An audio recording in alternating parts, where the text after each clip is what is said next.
看到可恨的日军紧紧靠近，他们并没有任何惧怕和退缩。池田队长介绍这是军部的负责人，面对拦路的4人，后面的士兵大声喊着让开。父亲说出强有力的话：除非我的头落在水里，不然休想。可恨的日本军官头一摆，4名日本士兵愤怒冲上来，手起刀落，把4名同胞结束生命。可恨的他们还装作若无其事，不慌不忙继续向前走。早在几天前，这对夫妻生了男孩摆满月酒。不一会，日本朋友池田队长来到祝贺，出门后便跟小超说起，电力公司已经测量过了，修建水坝电路要经过小超和另外3家的祖坟，必须要迁走。话语说完，作为老同学，小超说：你在我们中国住了这么多年，应该了解我们中国人老一辈的观念，动祖坟不就等于要他们的命一样吗？这怎么得了？我了解，但是电力公司已经向军部申请报准了，恐怕变动不了。得知此事，父亲久久不能平静。除非把我杀了。爸爸，这是军令。我看不要再说了，我没学过电线，我也不懂什么电线，我只知道祖坟不能动，谁动，除非不让我看见。此话说完，父亲很生气离开。刚好此时弟弟走了过来，说起自己也马上结婚的事情，但一直游手好闲的他遭到父亲教训。想讨老婆？可以。讨来了，你拿什么养人家？还要我卖田卖地给你养老婆？做梦！等你自己能赚钱，你爱讨谁讨谁。第二天，弟弟看到墙上日本电力公司招聘，自己刚好学电力的，这工作简直是为自己量身定做一般。他高兴如小孩子一般狂跑回家，岂料刚出门就遇到父亲和几名老人家商讨日军挖坟的事情。弟弟就把找到工作事情告诉给父亲听。语音刚落，父亲重重一耳光打下来，骂到你这个畜生！原来从哥哥口中才得知，日军将马上对我们挖祖坟了，你还给日本人工作，不生气才怪呢。第二天，卫农陪父亲一同找日军商量，他在门口坐到天亮，可被父亲拒绝了。他们站在桥中阻挡住去路，可恨的日军直接结束他们生命。小超他们忍痛给父亲安葬好。当弟弟来到之时，人员早已经离开，他跪在父亲坟墓前。原来弟弟把收音机拿去修了，回来已晚了。人生最大遗憾莫过于没见到亲人最后一面。这边小超绝对参军报国，他把事情交代好，然后跪在母亲面前道别。可小超没走多久，小超同学池田队长来到家中拜访。自从小超离开就没老师教学生了，这次来请求小丽带下课。在军队中，小超出色的表现，很快晋升为营长，手下不少弟兄们均来请他吃饭看戏。农村出身的他不敢忘记自己出身卑微，他通通给拒绝了。看妻子和儿子的照片，小超非常怀念。一转眼，小超参军多年，儿子不经意间长大。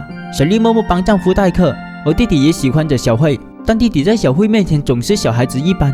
面对可恨的士兵鞠躬，小慧生气离开。这男子隐藏一个阴谋，他为达目的，与日本发电厂的女儿走得尤其亲近。而他的身为营长哥哥在前线打仗，自己众多弟兄们受伤，甚至日军把这女孩的家人通通烧死。最近最亲的亲人不在，小女孩请求到最前线抗日，但遭到小超拒绝。可恶是小女孩就说了：抗日？我说你不能去，你就不能去。为什么我不能去？因为你是女人。女人怎么样？难道抗日还分男女吗？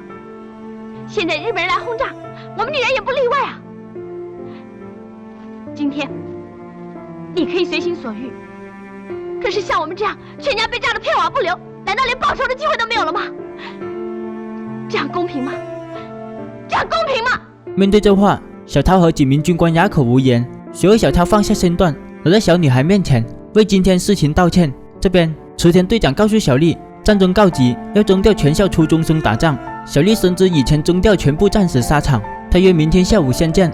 小丽请求池田把征初中生打仗的事情处理好，但两人在一起的身影被一名学生看到，以为是汉奸消息，很快在镇上传开，所有人不卖东西给小丽，甚至用萝卜调侃小丽。到第二天，池田决定所能把小丽这班学生留下来。回到家后，儿子跟母亲说起，听说话语未说完，小丽很生气，骂不许胡说。谁料儿子还说别人都说，母亲一耳光打在儿子的脸上。可令他万万没想到的是，母亲受不了流言蜚语，上吊结束生命。小丽内心的防线已崩溃，她来到发电厂上，纵身一跳到海下，从此离开人世。这次百姓和学生中手捧鲜花朝日本的发电厂走去，因为他们把一个清白的好女人活活逼死。日军看着众人紧紧靠近，做出准备攻击一系列动作。幸好池田队长及时来到，学生们跪在地上，默默低下头。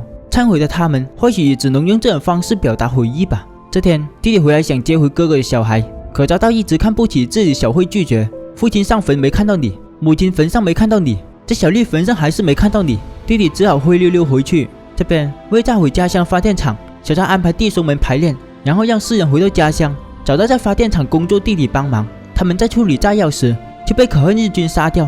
最后一个侥幸跳到海中才死里逃生，和附近2户人家安全把人送走。第二天，可恨日军到处抓河附近的村民，虽然被打倒了，但拥有血性他不断的站起来，倒了再站起来，紧接全部站起来，说我们是中国人，不会倒的。随后2人被带走，手无寸铁的老百姓只能默默跟在身后送他们一程。所以日军在我国大面积占领，小超在战场为救人身受重伤，但他不知道的是，自己母亲和妻子已不在人世。这边下班就来看看小慧，因为那是弟弟从小就爱着的人，又来到亲哥哥的儿子前，表示以后要乖乖听话。第二天到厂长的生日，弟弟与厂长女儿打好关系，弟弟拿着礼物进去，不一会他飞快跑出来，高楼里响起连续爆炸声，成功的把发电厂炸毁，但弟弟还是难逃一劫，被日军关在牢房中。小慧来到弟弟身旁，曾经对弟弟不理解，但他不知道的是，弟弟为了炸毁日本发电厂，故意与日本姑娘约会，在众人面前忍辱负重。而这边小超因救民族护士被炸断腿，渐渐的日久生情，而小慧一直默默照顾小超的儿子。很快，可恨日军战败，村中燃起炮仗，欢迎在外的中国军人回家。